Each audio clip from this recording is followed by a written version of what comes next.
అందరికీ ప్రైజ్ చూడమ్మా. కొరింథీ రాసిన మొదటి పత్రిక 2వ అధ్యాయము 14వ వచనం. మొదటి కొరింథీ 2వ అధ్యాయము 14వ వచనం. ప్రకృతి సంబంధి అయిన మనుషుడు దేవుని ఆత్మ విషయములను అంగీకరింపడు. అవి అతనికి వెర్రితనముగా ఉన్నవి. అవి ఆత్మానుభవము చేతనే వివేచింపదగులు కనుక అతడు వాటిని గ్రహింపలేడు. దేవునికి స్తోత్రం కలుగును గాక. ఈ యొక్క వాక్యం యొక్క సారాంశం ఏంటంటే, ఇత్తడి సర్పమును చూసిన వారందరూ కూడా ఏమయ్యారు చెప్పాను, నిదానించి చూసిన వారందరూ కూడా రక్షించబడ్డారు. కానీ కొంతమంది మాత్రమే ఆ శరీరంలో అగ్ని వంటి పాములని చెప్పారు కదా. ఎప్పుడైతే ఆ పాము గరిచిందో వాళ్ళ శరీరం అంతా కూడా ఏమైపోయింది, మంటల చేత బాధపడతా ఉన్నారు. అయితే ఇత్తడి సర్పం వైపు అనగా యేసు వైపు చూడడం అంటే వారికి ఎలా ఉందంటే, పాము గరిచిన వాడికి గరిచిన చోట మందు వాళ్ళు, కానీ మీరేంటి సర్పమును చూడమంటున్నారు, ప్రతిమను చూడమంటున్నారేంటి, యేసు వైపు చూడమంటున్నారేంటి? దీనికి ఏమైనా అర్థం ఉందా? అసలు మీ కళ్ళకి మేము ఎర్రోడ్లా కనబడుతున్నామా అని చెప్పి అక్కడ ఉన్న కొంతమంది ప్రజలు ఏం చేస్తున్నారంటే ప్రశ్నిస్తూ ఉన్నారు. ప్రశ్నిస్తున్నారు. నిజమే, భౌతికంగా మనం ఆలోచన చేస్తే రోగము కలిగిన వాడికి వైద్యుడు అవసరమని ప్రభు చెప్పాడు. ఇప్పుడు నిజంగా ఒక విషయం మాట్లాడుకోవాలంటే, ఈ సర్పము కాటుకి లోనైన ఇశ్రాయేలు ప్రజలకు కావాల్సింది ఏంటి? ఏం కావాలి? మందు కావాలి. కానీ వాక్యం ఏం చెప్తుంది? ప్రకృతి సంబంధమైన మనుషుడంట దేవుని ఆత్మ విషయాలను ఎప్పుడు కూడా అంగీకరించాడు.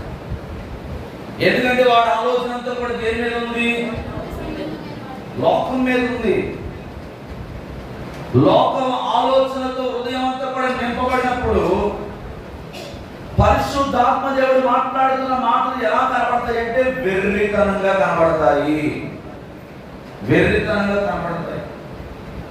ఎందుకంటే లోకం ఈరోజు అనేక మంది మాట్లాడుతున్నారు కదా, బాగా విశ్వాసం వల్ల బలపడిన వారు, దేవుణ్ణి అట్టి పెట్టుకున్న వారు మందిరానికి పోతా ఉంటుంటే చాలా మంది ఏమంటారండి, ఏమంటారు, ఇదిగో పొద్దున్నే లేచిందిరా, భుజానికి ఒక సాంక్షి తగిలించింది, ఎల్లమ్మట తిరుగుతా ఉంది, ఏది పని పాటలేదు వీళ్ళకి అని అంటుంది కదా లోకం ఈరోజు. ఆనాడు ఇశ్రాయేలు ప్రజలు కూడా అదే చెప్పారండి, శిలువ వైపు చూడమని ప్రేరేపిస్తా ఉంటుంటే వాళ్ళు ఏమని ప్రశ్నిస్తున్నారంటే, మేమేమన్నా ఎర్రోలా కనబడుతున్నామా మీ కళ్ళకి? నేను అన్నే చెప్పాను, దేవుడు చెప్పిన ఆ మందును వాడే విధానమును నమ్మిన వారికి అది ఎలా కనబడుతుంది? దేవుని శక్తిగా కనబడతా ఉంది. నమ్మని వారికి ఏంటంటే అది వెర్రితనముగా కనబడుతుంది. మనం ఎప్పుడు కూడా ఎలా ఉండాలంటే ఆత్మ సంబంధమైన ఆలోచన కలిగిన వారిలో మనం ఉండాలి. దేవునికి స్తోత్రం కలుగును గాక. ఆత్మ సంబంధమైన విధానంలో నడిపించబడ్డప్పుడు శరీరం అనేది నీ జీవితంలో ఎప్పుడు కూడా ఏలుబడి అనేది చేయదు. దేవునికి స్తోత్రం కలుగును. ఈరోజు చాలా మంది శరీరానికి లోబడిపోతున్నారంటే ఆత్మ సంబంధమైన దేవుని వైపు చూడలేకపోతున్నారు. ఆత్మ సంబంధమైన దేవుని వైపు నువ్వు చూస్తే నీకున్న ప్రతికూల పరిస్థితులన్నిటి నుంచి కూడా నువ్వు విడుదల పొందుతావు అని అంటాడు కదా. రక్షింపబడిన వారికి దేవుని యొక్క శక్తి అయి ఉన్నది అని చెప్తున్నాడు. శిలువ మీద మనుష్య కుమారుడు అనగా యేసుక్రీస్తు ప్రభువారు వేలాడుతూ ఉన్నాడు. ఆయన యొక్క అనుభవాన్ని మీరు గమనిస్తే, ఆ శిలువ దర్శనము, ఆ శిలువ యొక్క ప్రత్యక్షతను మనం చూస్తే అది మానవ విధానం ఎంత మాత్రం కూడా కాదు. మానవులు మోయలేని బరువైన శిలువది. మానవులు సాహసించలేని ఒక సాహసోత్తమైన ఒక గొప్ప కార్యాన్ని యేసు ప్రభువారు పొందుకోవడానికి ఇష్టపడ్డారు. అది దేవుని విధానమైనది. దేవునికి స్తోత్రం కలుగును గాక. 15వ అధ్యాయం 1 కొరింథీ 2వ వచనం ఒకసారి చూస్తే 1 కొరింథీ 15వ అధ్యాయం దాని యందు నిలిచి ఉన్నారు. మీ విశ్వాసం వ్యర్థమైతేనే గాని నేను ఏ ఉపదేశ రూపముగా సువార్త మీకు ప్రకటించినో ఆ ఉపదేశమును మీరు గట్టిగా పట్టుకొని ఉన్న ఎడల ఆ సువార్త వలననే దేవునికి స్తోత్రం కలుగును గాక. హల్లెలూయా. మీరు ఏదైతే విన్నారో దాని యందు మీరు నిలిచి ఉన్న ఆ విశ్వాసము వ్యర్థమైతేనే గాని, అంటే లోక రీతిగా ఏమైపోవాలి? చనిపోవాలి. లోక సంబంధమైన ఆలోచనలు చావనంత కాలము, లోక సంబంధమైన కట్టుబాట్ల నుంచి బయటికి రానంత కాలము, లోక విధి విధానాలు ఆశలు విడిచిపెట్టినంత కాలం ఈ శక్తివంతమైన దేవుని వాక్యములో నుండి ఎన్ని ప్రసంగాలు చేసినా ఏమవుతుంది? నీ జీవితంలో ఎంత మాత్రం కూడా మార్పు అనేది కలదు. ఎటువంటి కార్యాలు మనం చూడలేం. పౌలు గారు కొరింథీ సంఘముతో అదే చెబుతున్నాడు. ఇదిగో మొట్టమొదటిగా మీరు ఏం విడిచిపెట్టాలంటే లోక సంబంధమైన వాటిని మీరు తీసేసుకోవాలి. లోక సంబంధమైన ఎప్పుడైతే మీ జీవితం నుంచి వ్యర్థమైన వాటిని మీరు విడిచిపెట్టారో అప్పుడు ఈ ఉపదేశం, సువార్త వలనైన ఈ ఉపదేశం మీ జీవితంలో ఏమవుతుంది? నెరవేర్చబడుతుంది. దేవునికి స్తోత్రం కలుగుతుంది, పని చేస్తుంది. అందుకని మనం ప్రతిరోజు కూడా ఏం చేయాలంటే దేవుని దగ్గరికి వచ్చేటప్పుడు మనం ఎంటీ హృదయంతో రావాలి. ఖాళీ హృదయం, ఖాళీ చేసుకొని రావాలి. ఇక్కడికి ఖాళీ చేసుకొని ఎప్పుడైతే మనం వస్తామో దేవుని మాటలు మన హృదయంలో మళ్ళీ ఏమవుతాయి? రెస్టోర్ అవుతాయి అన్నమాట. రెస్టోర్. హల్లెలూయా. మనం ఎప్పుడు కూడా నింపుకునే వారిగా ఉండాలండి. అందుకనే లోక సంబంధం ఏవి కూడా మనం విన్నా కూడా మనసులో వాటిని పెట్టుకోకూడదు. పెట్టుకుంటే అంతే, నువ్వు తొలగిపోతావు. నేను లోకంలో తీసుకెళ్ళిపోతుంది, పాపములో పడేస్తుంది, దేవునికి దూరం చేస్తుంది. ఎందుకన్నాడు? ఆత్మ సంబంధమైన వివేచన కొరకు దేవుడిని మనం అడగాలి. కృపా వరములలో ఈ ఒక వరం అండి, ఆత్మ వివేచన వరము. ఈ ఉపవాస ప్రార్థనలో నువ్వు ఎప్పుడు కూడా దేవుడిని ఏమాడతారంటే నాకు ఆత్మ వివేచన వరము నాకు దయచేయి ప్రభువా దేవుని అడగాలి. రోమపత్రిక 1వ అధ్యాయం 16వ వచనం కూడా ఒకసారి చూస్తారా? రోమపత్రిక 1:16 సువార్తను గూర్చి నేను సిగ్గుపడువాడును కాను, ఎలాగనగా నమ్ము ప్రతి వానికి మొదట యూదునికి రక్షణ కలుగచ్చినట్టు దేవునికి స్తోత్రం కలుగును గాక. మన రక్షణ సంకల్పము యొక్క ఏర్పాటు ఎవరి చేతిలో ఉందో తెలుసా? సర్వశక్తిమంతుడైన దేవుని యొక్క ఆధీనములో ఉన్నది. ఈనాడు సర్వ మానవుల పాప పరిహారార్థము దేవుడే ఒక రక్షణ మార్గం అనేది తెరిచాడండి. దాన్ని సృష్టించిన వారు ఎవరంటే ఆయనే. అంటాడు కదా, నేనే మార్గము సత్యము జీవం. ఆ ఒకే ఒక్క మార్గమైన యేసును నువ్వు వెంబడిస్తేనే నీకు రక్షణ. హల్లెలూయా. రక్షణ. ఈ రక్షణ గురించిన మార్గం ఈనాడు చాలా మందికి ఏమవుతుందంటే, అందుకని అంటున్నారు నువ్వు చనిపోయే స్థితిలో మేము ఉంటే నువ్వేందయ్యా సిలువ వైపు చూడమంటున్నావు?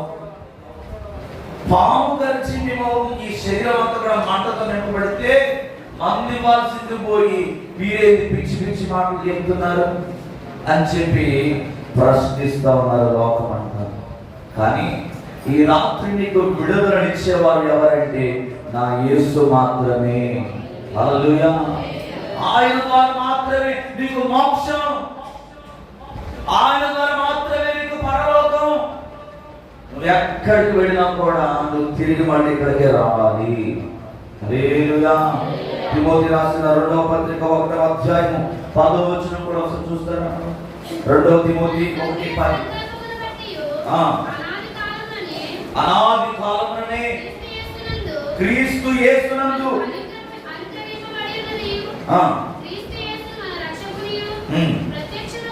ప్రత్యక్షత వలన బయలుపరచబడినదియునైన తన కృపను బట్టి మనలను రక్షించి ఏ పిలుపుతో అంటండి, మాట అండర్లైన్ చేసుకోండి. ఏ పిలుపుతో పిలిచాడు కాలమ్మా? ఏ పిలుపుతో పిలిచాడు? పరిశుద్ధమైన పిలుపు. పరిశుద్ధమైన పిలుపుతో ఆయన మనలను పిలిచెను. ఆ క్రీస్తు యేసు మరణము నిరర్ధకము చేసి జీవమును అక్షయతను సువార్త వలన వెలుగులోనికి. దేవునికి స్తోత్రం కలుగును గాక. మన క్రియలను బట్టి కాదండి, మన స్వకీయ సంకల్పమును బట్టి అనాది కాలములని క్రీస్తు యేసునందు మనకు అనుగ్రహింపబడిన ఆ రక్షకుని యొక్క ప్రత్యక్షత పరిశుద్ధ పిలుపది. సామాన్యమైన పిలుపు పిలిస్తే మన ఇక్కడ రాలేదు. వచ్చారా ఎవరైనా? సామాన్యమైన పిలుపుతో పిలిచాడని మన దేవుడు తెలియదండి. ఆ రోజులంట 70 మందిని యేసు ప్రభు పిలిస్తే వచ్చారు. 70 మంది వచ్చారు. ఏర్పరచబడిన వారు అనేకులు. కానీ శివరాత్రికి ఉన్నవాడు ఎంతమంది? 10 మంది. పిలిస్తే చాలా మంది వస్తారండి. ఈరోజు భోజనం పెడతారంటే ఎంతమంది రారు? వారానికి ఒక చీరతో రెండమ్మ అంటే మొత్తం అంతా కూడా ఇక్కడే కూర్చుంటారు. కానీ వాళ్ళు ఎవ్వరు కూడా స్థిరమైన వారు. ఈరోజు మీరు అందరు కూడా ఆయన పరిశుద్ధమైన పిలుపులో మీరు ఉన్నారు కనుక ఎన్ని శ్రమలు వచ్చినా, ఎన్ని అవమానాలు ఎదురైనా, ఎన్ని ఇక్కట్లలో మీరు ఉన్నప్పటికీ కూడా వాటన్నిటిని కూడా ప్రభు ఖచ్చితంగా విడిపిస్తాడనే ఒక నిశ్చయంతో, ఒక నిరీక్షణ మీరు కలిగి ఉన్నారు. కాబట్టి ఆ పిలుపులో ఉన్న ఆ యొక్క భావం మీకు అర్థమైంది. దేవునికి స్తోత్రం కలుగుతుంది. దేవుడు నిన్ను పిలిచాడు. ఆయన పిలిస్తేనే మనం ఇక్కడికి వచ్చాం. ఆయన పిలిస్తేనే మనం ఇక్కడ కూర్చుంటున్నాము. ఈ సంగతి మనం ఎప్పుడు కూడా మర్చిపోకూడదండి. అనేకులు ఈనాడు యేసు వైపు చూసి రక్షణ పొందుకుంటున్నారంటే కారణం ఏంటి తెలుసా? ఆ యొక్క పిలుపుకు వారు లోబడ్డారు. నమ్మి బాప్తిస్మం పొందినవాడు రక్షింపబడును. రక్షణ దేనికి సాదృశ్యం అందంటే, రక్షణ దేనికి సాదృశ్యం అంటే క్రొత్త జన్మ నీలో ఆరంభం అవడానికి సాదృశ్యంగా ఉంది. అంటే నీటిలో మనం మన పాత జీవితాన్ని పాత పెడుతున్నాం, తిరిగి మళ్ళీ మనం ఏం ధరించుకుంటున్నాం? క్రొత్త జన్మ. ఎప్పుడు ఆ యేసును మనం నిదానించి చూసినప్పుడే ఆ క్రొత్త జన్మ అనేది మనలో ప్రారంభం. యేసు ప్రభువును చూడడం ద్వారా మరణం నుండి నీవు జీవంలోకి దాటిపోయావు. మరణం నుండి శాశ్వత మరణం, నరకం, ఆ నరక శిక్ష నుండి ఈరోజు నిత్య మహిమలోనికి దేవుని చూడడం ద్వారా మనకు కలిగినది. దేవునికి స్తోత్రం కలుగుతుంది. శిలువ దేన్ని తీసుకొస్తుందంటే దేవుని బల ప్రభావమును నీలోకి తీసుకొస్తుంది. హల్లెలూయా. దేవుని యొక్క బల ప్రభావం విశ్వసించిన వాడు కలవరపడనంటున్నాడండి ఆయన. నువ్వు నిదానించి యేసును చూస్తే ఆయన బలం నువ్వు పొందుకుంటావు. 2 కొరింథీ 5వ అధ్యాయం 17వ వచనం ఒకసారి చూద్దాం. 2 కొరింథీ 5వ అధ్యాయం 17వ వచనం. కాగా ఎవడైనను క్రీస్తునందున్న యెడల వాడు నూతన సృష్టి, పాతవి గతించెను, ఇదిగో క్రొత్తమాయెను. సమస్తము దేవుని వలన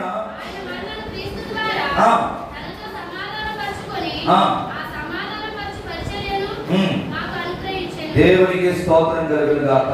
ఏ పరిచయం ఇది? సమాధాన పరిచయం ఇది. సమాధాన పరిచయం ఇది. ఎవడైనా క్రీస్తునందున్న యెడల, క్రీస్తు బయట ఉంటే నువ్వు నూతన సృష్టిగా మార్చబడవు. క్రీస్తులో ఉంటేనే నువ్వు నూతనంగా మార్చబడవు, నూతన సృష్టి అవుతావు. సంఘానికి వెలుపల ఉన్నట్లయితే నీవు నూతన సృష్టిగా మార్చబడలేవు. దేవునిలోకి మార్చబడినప్పుడే, సంఘము లోపల నువ్వు ఉండాలి. దేవునికి మహిమ కలుగును గాక. అప్పుడే నువ్వు నూతన సృష్టిగా మార్చబడతావు. దేవుని జ్ఞానం అనేది నీలో యేసుక్రీస్తును ఎరగని వారు, నమ్మని వారు, ప్రపంచ వేదాంతులు, తత్వవేత్తలు, విద్వాంసులు, జ్ఞానులు రాసిన పుస్తకాలన్నింటిలో కంటే ఎక్కువైన దైవ జ్ఞానం ఎక్కడుందంటే ఈ బైబిల్ గ్రంథంలో ఉంది. దేవునికి స్తోత్రం కలుగును గాక. ఇది చదివిన వారు శాస్త్రవేత్తలు అయ్యారు. ఇది చదివిన వారే సృష్టిని సృష్టించగలిగారు. సృష్టిలో ఉన్న వాటన్నింటినీ కూడా మానవుడు తయారు చేస్తున్నాడంటే ఎక్కడి నుంచి వచ్చింది ఆ జ్ఞానం? దేవుని నుండేనండి. పుస్తకాల్లో ఏముంటుంది? ఏముండదు. ఈరోజు అనేక మంది ఒక రాకెట్ ని కనిపెట్టిన వాడు ఒక క్రైస్తవుడు. ఈరోజు డాక్టర్ బిఆర్ అంబేద్కర్ రాసిన రాజ్యాంగం ఎక్కడి నుంచి వచ్చింది? పరిశుద్ధ బైబిల్ గ్రంథంలోనే వచ్చిన సంగతి గ్రహించాలి. దేవునికి స్తోత్రం కలుగును. దీన్ని నువ్వు గ్రహించాలి. ఈ పరిచర్య సమాధానం ఇచ్చే పరిచర్యని పౌలు చాలా స్పష్టంగా చెప్తాడు. దేవునికి మహిమ కలుగును. శిలువ మీద వేలాడిన యేసును నీవు నిదానించి చూస్తే ఆ ఒక్క మాటే ప్రపంచానికి ఏం తీసుకొచ్చిందంటే వెలుగును తీసుకొచ్చింది. రక్షణ అనేది ఎక్కడో లేదంటే నీ పక్కనే ఉంది, నీ దగ్గరే. ఆ పాపాత్మురాలైన స్త్రీ యేసు ప్రభు పాదాల మీద ఎప్పుడైతే పడ్డదో ప్రభు ఏమన్నాడండి? నీ పాపములు క్షమించబడ్డాయి, ఇక ఎప్పుడు కూడా నువ్వు పాపము జోలికి. చదవండి ఒకసారి లూకా సువార్త 7వ అధ్యాయం 50 వచనం ముగించేస్తాను ఇది చెప్పేసి. అందుకైనా నీ విశ్వాసమును రక్షించెను, సమాధానము గలదానవై వెళ్ళుమని. దేవునికి స్తోత్రం కలుగును గాక. సర్పపు కాటు తిని ఇక్కడి సర్పాన్ని నిదానించి చూసిన ప్రతి వాడు ఏమయ్యారంటే ఆలస్యము లేకుండా వెంటనే బ్రతికారు. ఏ మాత్రం కూడా ఆలస్యం జరగలేదండి. రక్షణ విషయంలో కూడా ప్రభు ఆలస్యం చేయవాడు కాదు. ఆలస్యం ఎవరు చేస్తున్నారంటే మనుషులు చేస్తూ ఉన్నారు. ఇంకా లోకంలో ఏదో అప్పుడే అయిపోయిందా, చిన్న వయసే కదా, ఇది చాలా ఉంది అనుభవించాల్సింది. యేసు ప్రభు వారు 12 సంవత్సరాలకి శాస్త్రులతోనూ పరిశీలనతోనూ లేఖనాల గురించి ఏం చేశాడు? తల్లిదండ్రులు ఎదుగుతా ఉంటే వాళ్ళకి ఏమన్నా తెలుసా? నేను నా తండ్రి చిత్తాన్ని నెరవేర్చడం, నా తండ్రి పని చేస్తా ఉంటే మీరు ఎందుకు నన్ను ఆటంగా? ఈ రోజు నా ప్రియమైన సహోదరి సహోదరుడా, రక్షణను ఆలస్యం చేస్తున్నట్లయితే నువ్వు చాలా చిక్కుల్లో ఉన్నట్టు అర్థం చేసుకో. నువ్వు చాలా డేంజర్ జోన్ లో ఉంటా ఉన్నావు. ఈ రోజు నీవు ఆ పాపాత్మురాలైన స్త్రీ, దేవుడు అంటున్నాడు నీ విశ్వాసమును రక్షించెను, నువ్వు సమాధానము గలదానవై వెళ్ళు. ఆనాడు చెక్కయ్యతో కూడా దేవుడు ఏమన్నాడు తెలుసా? ఇతడును అబ్రహాము కుమారుడే, నేడు నీ ఇంటికి రక్షణ. ఆలస్యం చేయలేదండి. పశ్చాత్తాపము కలిగిన వాడు ఎప్పుడు కూడా రక్షణ పొందుకోవడానికి ఆలస్యం చేయడు. ఎప్పుడైతే ఆ చెక్క యేసు ప్రభువును కలుసుకున్నాడో వెంటనే తను అంటున్నాడు, అయ్యా నేను చాలా ఘోరమైన పాపిని, ఇదిగో నేను సంపాదించిన దాంట్లో 1కి 2 తిరిగి. ప్రభు చెప్పాడు ఇతడు కూడా అబ్రహాము కుమారుడే. ఈరోజు అబ్రహాము యొక్క సంతానముల నుంచి రక్షింపబడిన మనం, ఆ సంతానముల వచ్చిన మనం రక్షణ విషయంలో ఎవరైనా నిర్లక్ష్యం చేస్తున్నట్లయితే రక్షణ పొందుకున్న నీవు వారికి ఏం చేయాలి? కౌన్సిలింగ్ ఇవ్వాలి. దేవునికి స్తోత్రం కలుగును గాక. హల్లెలూయా. రక్షణ ఎప్పుడు కూడా నిర్లక్ష్యం చేయకూడదు. సిలువలో ఆ యొక్క దొంగ కూడా ఏమంటున్నాడు తెలుసా? మేమైతే అనేకమైన పాపములు చేశాం, అనేకమైన నేరములు చేశాం, ఈ శిక్షకు మేము అర్హులము. నీవైతే ఏ పాపము కూడా చేయలేదని లోకాసు సువార్త 23వ అధ్యాయం 43వ వచనంలో మాట్లాడుతున్నాడండి. మేము అనేకమైన పాపములు చేసిన వారు, నీవైతే ఏ పాపము చేయని వాడని సిలువలో దొంగ తెలుసుకున్నాడు. అప్పుడు ప్రభు అంటున్నాడు కదా, నేడు నీవు నాతో కూడా పరదేశులో దేవునికి స్తోత్రం కలుగును. సిలువలో వేలాడుచున్న యేసుని విశ్వాసముతో చూచిన వారందరూ కూడా రక్షణ పొందుతున్నారు. కానీ నేటి సమాజంలో చాలా మందికి అది ఎలా కనబడుతుందంటే వెర్రితనంగా కనబడుతుంది. కారణం ఏంటంటే ప్రకృతి సంబంధమైన ఆత్మచేత ఇంకా మనిషి నడిపించబడతా ఉన్నాడు. ఈరోజు ఆ ప్రకృతి సంబంధమైన విధి విధానాలను విడిచిపెట్టినప్పుడే యేసు ప్రభు యొక్క శక్తి ఏంటో, ఆయన మహిమేంటో, ఆయనలో ఉన్న ప్రభావం ఏంటో అప్పుడే మనము పొందుకోగలమండి. దేవునికి స్తోత్రం కలుగును. అందుకే అంటున్నాడు, నా యొద్దకు వచ్చి వారిని ఎంత మాత్రం కూడా ప్రయాసపడి భారం మోసుకుంటున్న సమస్త జనులారా రండి అని ప్రభు పిలుస్తున్నాడు. ఈ రాత్రి రక్షణను ఆలస్యం చేయి, మాకు రక్షణ ఆలస్యం చేయకు. ఏమో ఈ రాత్రి దేవుడు వస్తే సిద్ధంగా ఉన్నావా? నీ ఇల్లు చక్కబెట్టుకున్నావా? నీ దీపమును వెలిగించుకుంటున్నావా? నూనెందా నీకు? సిద్ధపాటు సిద్ధపాటు కలిగిన వారే ఆయనతో పాటు ఎత్తబడతారండి. ఈ రాత్రి కాల సమయంలో యేసును మనం నిదానించి చూద్దాం. రక్షణ మనం ముందుంటుండగా దాన్ని వెంటనే తీసుకుందాం. రక్షణ పొందుకోలేని వారు ఇంకా ఎవరైతే ఉన్నారో ఈ రాత్రి ప్రేరేపించబడండి. ప్రభు సన్నిధిలో మీ పాపాలన్నీ కూడా ఒప్పుకోండి. ప్రభు ప్రేరేపిస్తుండగా ఎందుకు గతించిన ఒక 2-3 దినాల నుండి రక్షణ గురించి ప్రభు మాట్లాడుతున్నాడో నాకు తెలియదు, కానీ ఈ రాత్రి నువ్వు ప్రేరేపించబడాలి. ఈ రాత్రి నువ్వు సిద్ధపాటు కలిగి ఉండాలి. ప్రభు రాబోతున్నాడు. అనేకమైన గుర్తులు ఆయన రాకడ కొరకు జరుగుతూ ఉన్నాయి. అనేకమైన విషయాలు మనం వింటా ఉన్నాం. కొత్త వైరస్ అనేవి రాబోతూ ఉన్నాయి. అనేకమైన సంఘటనలు మనం చూస్తూ ఉన్నాం. అయితే వీటన్నిటి గురించి మనం కలవరపడాల్సిన అవసరం లేదు, మనం భయపడాల్సిన అవసరం లేదు, మనం చింతపడాల్సిన అవసరం లేదు, మనం దుఃఖపడాల్సిన అవసరం లేదు. కానీ ఒకటి గుర్తుపెట్టుకో, ఆయన రాబోతున్నాడు. ఆయన రాబోతున్నాడు అంటే సిద్ధపాటు కలిగి ఉండాలని దేవుడు ప్రేరేపిస్తున్నాడు కనుక అటువంటి కృప పరిశుద్ధ ఆత్మ దేవుడు మనందరికీ దయచేయను గాక. ఆమేన్, ఆమేన్. అందరం కూడా మోకరిద్దాం. అందరం కూడా మోకరించి కళ్ళు మూసుకుందాం ఒక నిమిషం. ప్రభు మనతో మాట్లాడిన ఈ మాటలు, ఆ యొక్క పాపాత్మురాలైన స్త్రీ రక్షణను ఆలస్యం చేయలేదు. ప్రభు పాదాల మీద పడ్డది. ఇదిగో సమాధానం గల దానవే నీ విశ్వాసం నిన్ను రక్షించింది. సిలువలో దొంగతన పాపములు ఒప్పుకున్నాడు, రక్షణ పొందుకున్నాడు. జక్కయ్య దేవుని సన్నిధిలో పాపాలు ఒప్పుకున్నాడు, రక్షణ పొందుకున్నాడు. ఈరోజు దేవుడు నీకు ఇచ్చిన రక్షణ నువ్వు కాపాడుతూ ఆత్మ సంబంధమైన వివేచన వరం నాకు ఇవ్వయ్యా, నేను ఎక్కడ కూడా తొలిపోకూడదయ్యా. నీ సన్నిధిలో నేను ఎప్పుడు కూడా నేను దీవించబడాలి, సమాధానంతో నేను నింపబడాలని ప్రభుత్వంలో ప్రార్థన చేసుకుందాం. మనందరూ కూడా ప్రార్థన నడిపిస్తున్నాడు. ఏకీభవిద్దాం.